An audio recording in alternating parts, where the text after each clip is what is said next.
Hello students, welcome to maths for engineers. और अभी तक हम अपनी सीरीज़ में एलिमेंट्री ट्रांसफॉर्मेशन करना सीख चुके हैं कि कोई भी मैट्रिक्स अगर गिवन है तो उसका एलिमेंट्री ट्रांसफॉर्मेशन कैसे परफॉर्म किया जाता है। उसी का यूज़ करते हुए हम अपने नेक्स्ट टॉपिक की तरफ बढ़ते हैं, that is inverse of a matrix. आज की इस वीडियो में हम सीखेंगे कि किसी भी गिवन मैट्रिक्स का इन्वर्स कैसे कैलकुलेट किया जाता है। तो आइए शुरू करते हैं। हमने 12th में एक मेथड पढ़ा था, इन्वर्स बाय एडजॉइंट फार्मूला। क्या होता है, एडजॉइंट निकालते हैं और डिटर्मिनेंट से डिवाइड कर देते हैं। तो सबसे पहली चीज़ तो ये है कि इन्वर्स आपका उसी मैट्रिक्स का कैलकुलेट हो सकता है जो कि नॉन सिंगुलर हो। नॉन सिंगुलर मैट्रिक्स क्या बताया था, जिसका डिटर्मिनेंट नॉट इक्वल टू 0 हो, वरना ये क्वांटिटी आपकी नॉट डिफाइंड हो जाएगी ना। तो सबसे पहली चीज़ हमारी क्या है, A should be a non singular matrix. लेकिन अपने बीटेक के मैथमेटिक्स में हमें ये मेथड यूज़ नहीं करना है। अगर आपके पास टाइम बचता है और आपको ये मेथड आता है तो इसकी हेल्प से आप अपना आंसर क्रॉस चेक कर सकते हो कि आपने सही निकाला है या फिर नहीं निकाला है। जो मैट्रिक्स का मेथड इन्वर्स के लिए हमें यूज़ करना है, that will be the inverse of a matrix by using elementary transformation. कैसे, देखो ज़रा। किसी भी मैट्रिक्स में अगर हम आइडेंटिटी का मल्टीप्लाई करते हैं तो हमें वापस से ए मैट्रिक्स मिल जाता है, ये हमें पता है। ए कैसा मैट्रिक्स है, नॉन सिंगुलर। आई कैसा मैट्रिक्स है, आइडेंटिटी मैट्रिक्स। और यहाँ पर ए कैसा मैट्रिक्स है, नॉन सिंगुलर मैट्रिक्स। अब एलिमेंट्री ट्रांसफॉर्मेशन का यूज कैसे करेंगे, देखो जरा। ए इज इक्वल टू आई ए अगर है तो हम क्या करेंगे, इस ए को यूनिट मैट्रिक्स में ट्रांसफॉर्म करेंगे, जो हमने अभी तक पीछे सीखा है। Transform A into I with elementary row operation on LHS। LHS यानी कि ये इस वाले ए को हम आई में ट्रांसफॉर्म करेंगे, वो सेम ऑपरेशन हम RHS में इस आई पर अप्लाई करेंगे। तो क्या मिलेगा हमें, देखो जरा। ए इज इक्वल टू आई ए है, ए सिमिलर टू आई ऐसे लिखा जाएगा क्योंकि एलिमेंट्री ट्रांसफॉर्मेशन परफॉर्म हो रहे हैं। ये ए किस में ट्रांसफॉर्म होगा, आई में।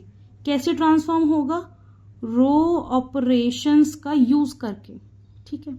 तो जब सेम रो ऑपरेशन हम इस आई पर पैरेलली अप्लाई करेंगे, ऑपरेशन इस ए के अकॉर्डिंग लगेगा। हमारा टास्क क्या है, इस ए को आई में कन्वर्ट करना। उसके बेसिस पर हम अपने ऑपरेशन सेलेक्ट करेंगे। जो भी ऑपरेशन इसको कन्वर्ट करने में यूज हो रहा है, same operation side by side इस आई पर अप्लाई करते रहो। जब यहाँ पर ये आई में कन्वर्ट होगा तो यहाँ पर एक मैट्रिक्स मिलेगी बी। ये जो बी मैट्रिक्स है, यही बी मैट्रिक्स क्या हो जाएगी, ए इनवर्स। क्यों भाई, ये ए क्या बन गया, आई बन गया। आई इज इक्वल टू क्या होता है, ए इनवर्स ए। तो ये जो मैट्रिक्स बी मिली, ये क्या मिल गई, ए इनवर्स मिल गई। अब अगर तुम्हें यूज करना है कॉलम ट्रांसफॉर्मेशन, तो जो ये आई है इसको हम राइट हैंड साइड पर रखेंगे, है ना।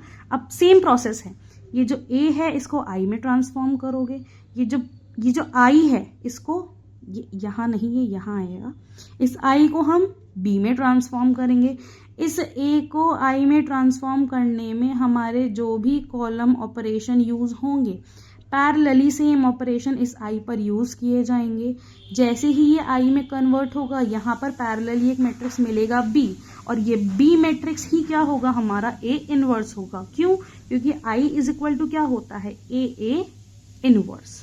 समझ आया। अब एग्जाम्पल देखो, उससे और अच्छे से क्लियर हो जाएगा।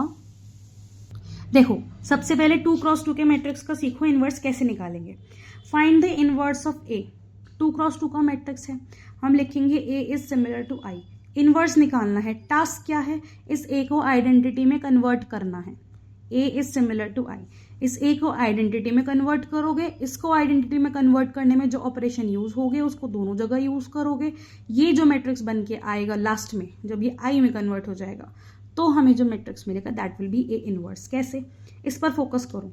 इसको बनाना है 1 0 0 1, यहाँ ऑलरेडी 1 है, इसको 0 बनाना है। इसको 0 बनाने के लिए क्या करना पड़ेगा, इसमें 2 का मल्टीप्लाई कर दो, इसमें से माइनस कर दो। R2 is transform to R2 minus 2 R1। तो यहाँ क्या मिल गया, first row as it is 1 minus 1, R2 2 minus 2 0, और 3 प्लस 2 विल बी 5। अब ये सेम ऑपरेशन इस आई पर यूज करो। First row as it is 1 0, second row क्या हो जाएगी, 0 माइनस 2 1 माइनस 0। अब फिर इधर देखो, यहाँ 1 है, यहाँ 0 है, यहाँ क्या है 5, इसको क्या बनाओगे 1, ये 1 कैसे बनेगा, इसको 5 से डिवाइड कर दो, कर दिया 5 से डिवाइड। तो यानी कि first row as it is, second row क्या मिल गई 0 1, ठीक है। अब ये सेम ऑपरेशन यहाँ भी अप्लाई कर दो, first row as it is, ये हो गया -2/5 और ये हो गया 1/5, ये 1 हो गया, ये 0 हो गया, ये 1 हो गया, इसको क्या बनाना है अब 0, यानी अगर इन दोनों रो को मैं ऐड कर दूं तो ये 0 बन जाएगा। लगा दो operation, R1 is transform to R1 plus R2, क्या मिल गया 1 0 0 1। ये सेम ऑपरेशन इस I पर भी अप्लाई कर दो, तो क्या मिल जाएगा -2/5 1/5 एज इट इज, क्योंकि हम R1 को ट्रांसफॉर्म कर रहे हैं ना, और R1 क्या मिल जाएगा 3/5 और इधर 1/5। तो ये मुझे क्या मिल गया, ये तो I में ट्रांसफॉर्म हो गया, इसको I बनाते बनाते ये एक B मिल गया, हुआ, ये I में ट्रांसफॉर्म हो गया, ये एक मैट्रिक्स B मिल गया। अब मुझे पता है I is equal to A inverse A होता है, यानी कि ये जो B है यही मेरा क्या है A इनवर्स। अब जो आपका एडजॉइंट वाला फॉर्मूला है उसकी हेल्प से आप चेक कर सकते हो कि ये जो इनवर्स आपने कैलकुलेट किया है ये सही है या फिर नहीं है। एक और क्वेश्चन देखो 2x2 का मैट्रिक्स है 1 4 3 -2, उसी तरह शुरुआत करेंगे, A is similar to I। मुझे क्या चाहिए, ये 1 3 है, ये 4 -2 है, इसको 0 बनाना है, इस रो में 3 का मल्टीप्लाई कर दो, इसमें से माइनस कर दो, कर दिया, ये क्या मिल गया, ये 1 4 as it is, first row में हमने कुछ नहीं किया है, सेकेंड रो को ट्रांसफॉर्म किया है, तो ये मिल गया 0 1। ये सेम ऑपरेशन अब इस I पर अप्लाई करो, first row as it is, second row मिल गई -3 1। अब नेक्स्ट क्या करना है, यहाँ पर क्या है -14, इसको क्या बनाना है 1, इसको 1 बनाने के लिए पूरी की पूरी रो को -14 से डिवाइड कर दो, तो ये क्या मिल गया 0 1 और ये 1 4 एज इट इज।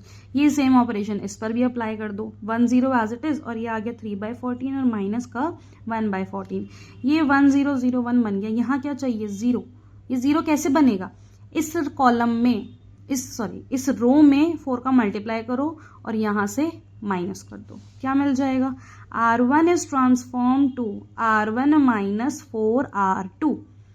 ये क्या मिल गया आइडेंटिटी मैट्रिक्स। सेम ऑपरेशन को फर्स्ट रो पर यहाँ भी अप्लाई कर दिया, तो ये क्या हो गया, ये I में ट्रांसफॉर्म हो गया, ये B में ट्रांसफॉर्म हो गया। हमें पता है I is equal to A inverse A होता है, यानी कि यही B मैट्रिक्स, यही क्या है मेरा, यही मेरा है A इनवर्स। ऑपरेशन को अच्छे से लगाना सीख लो, बस कोई प्रॉब्लम नहीं आएगी। जो पैटर्न बताया है उसको फॉलो करो। सबसे पहले फर्स्ट कॉलम में जाओ, इसको डायगोनल एंट्री को 1 बनाओ, बाकी एलिमेंट्स को 0 बनाओ। सेकेंड कॉलम में जाओ, डायगोनल एंट्री को 1 बनाओ, बाकी एलिमेंट्स को 0 बनाओ। अभी जब आगे आगे क्वेश्चंस करोगे तो खुद समझ में आएगा इसको 1 क्यों बना रहे हैं, क्योंकि जैसे ही ये एंट्रीज 1 बन जाती हैं, इन एलिमेंट्स को 0 करना हमारे लिए बहुत ईजी हो जाता है। ये सब कुछ हम इसलिए कर रहे हैं जिससे हमारा क्वेश्चन कॉम्प्लेक्स ना हो, क्वेश्चन की कॉम्प्लेक्सिटी रिड्यूस हो जाए और जल्दी से जल्दी हमारा क्वेश्चन सॉल्व हो जाए। अभी इस वीडियो में हमने सीखा है इनवर्स होता क्या है, कैसे निकालना है एलिमेंट्री ट्रांसफॉर्मेशन की हेल्प से, और 2x2 का कैसे निकलेगा। अब हम नेक्स्ट वीडियो में सीखेंगे 3x3 का इनवर्स किस तरीके से निकाला जाएगा। ठीक है, इन क्वेश्चंस की प्रैक्टिस करना जो क्लास में करवाए हैं। ना समझ में आए तो वीडियो दोबारा देखना, और अगर आपको आज का वीडियो पसंद आया हो तो लाइक करें, शेयर करें, सब्सक्राइब करें और कमेंट करके ज़रूर बताएं कि आपको वीडियो कैसा लग रहा है। मिलते हैं नेक्स्ट वीडियो में। Thank you.